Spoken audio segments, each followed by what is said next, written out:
దేశం నుంచి చాలా మంది దుబాయ్కి వెళుతుంటారు. కొందరు ఉపాధి కోసం వెళితే డబ్బున్న బడాబాబులు విలాస జీవితాన్ని అనుభవించేందుకు వెళుతుంటారు.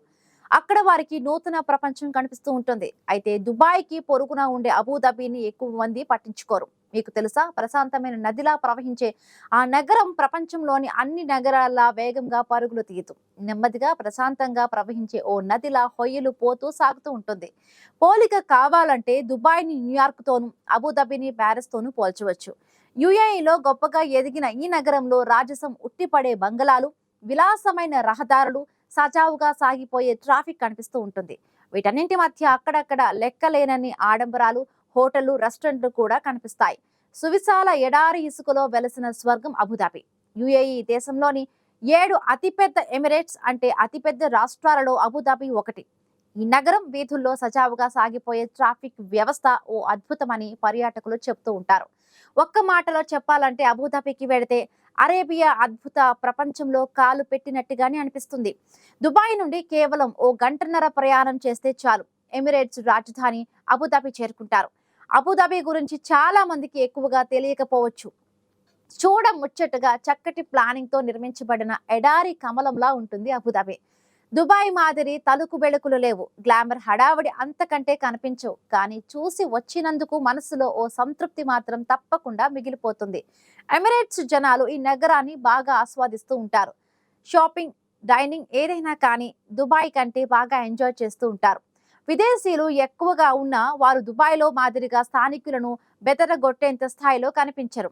అబుదాబిలో ఉన్న సాంస్కృతిక అద్భుతాల గురించి చెప్పాలంటే దిలు, షేక్ జాయిద్ మ్యూజియంలను ప్రస్తావించాలి. ఈ 2 ఉదాహరణలు ఖచ్చితంగా ఇచ్చి తీరాల్సినవే.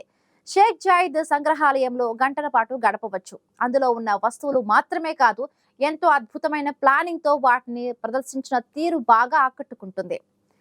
చరిత్ర గర్భంలో కలిసిపోయిన ఒక్కో కాలానికి ప్రతిరూపంగా ఈ సంగ్రహాలను, గదులను తీర్చిదిద్దారు. అలాగే చాలా తెలివిగా వేర్వేరు నాగరికతలకు సంబంధించిన వస్తువులను ఇందులో ప్రదర్శించారు. ఫలితంగా వీటిని వేర్వేరు వస్తువులుగా కాకుండా ఒకే కాలంలో మానవ నాగరికతలు సాధించిన విజయాలను చూసినట్టుగా అనిపిస్తుంది. చైనా నుండి మెసపటోమియా వరకు, అలాగే మెక్సికో నుండి ఫ్రాన్స్ వరకు వేర్వేరు నాగరికతలకు సంబంధించిన చారిత్రక అవశేషాలను ఇక్కడ భద్రపరిచారు. ఇంకోలా చెప్పాలంటే చోళుల కాలం నాటి విగ్రహాలు మొదలుకొని పర్షియన్లు ఉపయోగించిన కుండలు, మట్టి పాత్రలు, బెల్జియం నేత పనుల నుంచి టర్కీ విగ్రహాలను ఒకే గదిలో చూడవచ్చు. ఏ శతాబ్దంలోనైనా మనిషి ఊహ ఎంత అద్భుతంగా ఉందో చెప్పే ప్రతిష్టాత్మకతను అర్థం చేసుకునేందుకు షేక్ జాయిద్ గ్రాండ్ మాస్క్ ను సందర్శించాల్సిందే అంటారు చరిత్రకారుడు. ఒక్క మాటలో చెప్పాలంటే ఇది చాలా పెద్దది. చూడటం అంటూ మొదలు పెడితే పూర్తయ్యే వరకు 2 కిలోమీటర్ల దూరం నడవాల్సి ఉంటుంది. అచ్చం అరేబియా అద్భుతం ప్రపంచంలో కాలు పెట్టినట్లే ఉంటుంది. అతిథులను మనసారా ఆహ్వానించే రెస్టారెంట్లకు దుబాయ్ పెట్టింది పేరు. కానీ అబుదాబి కూడా ఈ విషయంలో ఏమీ తీసిపోదు. 4 సీజన్స్ లోని బర్గర్లు, స్టిక్స్, సెయింట్ రెజిస్ లోని భారతీయ వంటకాలు, ఫ్యాక్వెట్ లోని ఫ్రెంచ్ మాధుర్యాలు, సముద్ర తీరంలోని తాషాలో తేలికగా భోజనం చేయవచ్చు. కాకపోతే ఇక్కడికి వస్తే అప్పటి వరకు లేని తిండిపోతుతనం మనల్ని చుట్టేయడం మాత్రం గ్యారంటీ అంటారు పర్యాటకులు. ప్రపంచంలోని అన్ని స్టార్ హోటళ్ల కన్నా ది ఎమిరేట్స్ ప్యాలెస్ ముందు అన్ని దిగదుడిపే. భారత్లోని లేక్ ప్యాలెస్, తాజ్ మహల్ కూడా దీని ముందు గల్లీ హోటళ్లలా కనిపిస్తాయంటే అతిశయోక్తి కాదు. రూమ్ టెర్రస్ లో కూర్చుని సముద్రాన్ని చూస్తూ కాఫీ తాగడం, డిసెంబర్లో చలిలో నులివెచ్చని సూర్య కిరణాలు ఒంటిని తాకడం ఉన్న పలంగా ఎవ్వరికైనా కవిత్వం చెప్పుకునేంత అద్భుతమైన అనుభూతి. మొబైల్ ఫోన్ లేకుండా కూడా కాలం ఎంచక్క గడిచిపోతుందనేందుకు ఈ అనుభూతి ఒక ఉదాహరణ. ఎమిరేట్స్ ప్రజలు ట్రాఫిక్ నిబంధనలను ఖచ్చితంగా పాటిస్తారు. అందుకే ఇక్కడ అంతా ఒక పద్ధతి ప్రకారం నడిచిపోతూ ఉంటుంది. ఒకవేళ పొరపాటున ఎవరైనా నిబంధనలు అతిక్రమించారంటే అపరిమితమైన జరిమానాలు, వీపు విమానం మోత మోగిస్తాయి. రెడ్ లైన్ దాటారంటే 5,000 దిర్హంల చమురు వదులుతుంది.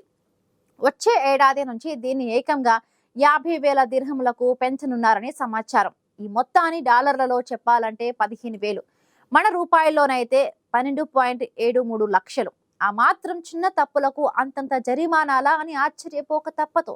ఈ పెనాల్టీలను అక్కడి ప్రభుత్వం ఖచ్చితంగా వసూలు చేస్తుంది. జరిమానాల విషయంలో మినహాయింపులు ఉండవు. ఒకసారి నిర్ణయం అయిందంటే కట్టి తీరాల్సిందే. వసూళ్ల విషయంలో ఏ మాత్రం కనికరం ఉండదు. అందుకే ఎక్కడ చూసినా రోడ్లపై అడ్డదిడ్డంగా నడిచే మనిషి గాని, ఒక్క హారన్ మోత గాని వినబడదు. అందుకే దుబాయ్ ని చూడగానే ఆహా ఓహో అనిపిస్తే పొరుగునే ఉండే అబుదాబి మాత్రం నెమ్మదిగా మీ మనస్సులోకి చేరి మత్తెక్కిస్తుంది.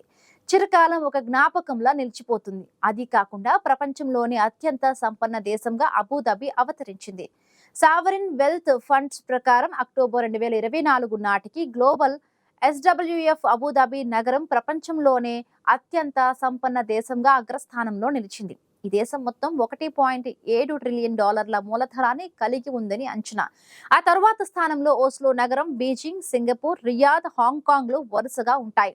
ఈ 6 నగరాలు ప్రపంచవ్యాప్తంగా సార్వభౌమ సంపద నిధుల మూలధనంలో 2/3 వాటాను కలిగి ఉన్నాయి.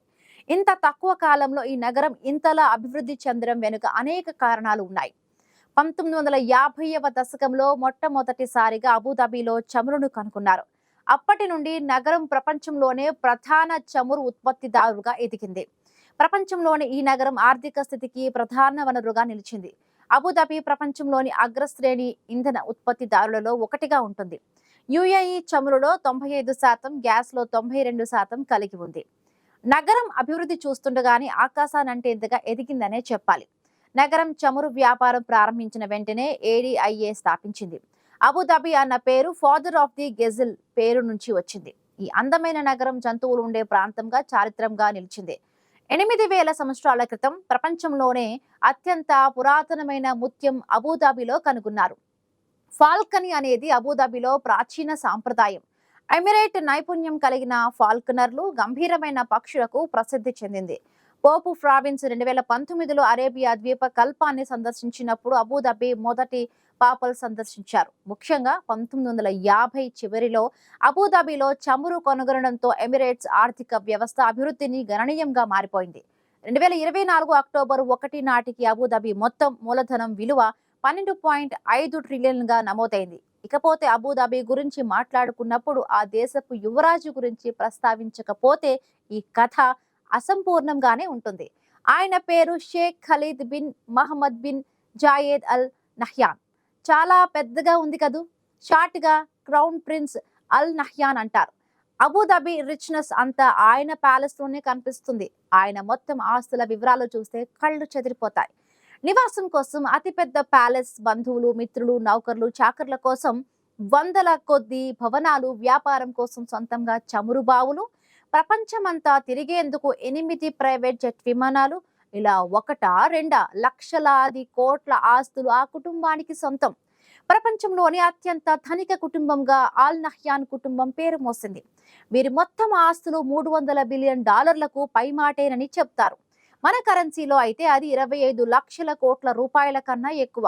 ఆల్ నహ్యాన్ కుటుంబం నివసించే రాజభవనం ఖసర్ అల్ వతన్ ప్యాలెస్ ఒక్క దాని విలువే 4000 కోట్లకు పైనే ఉంటుంది.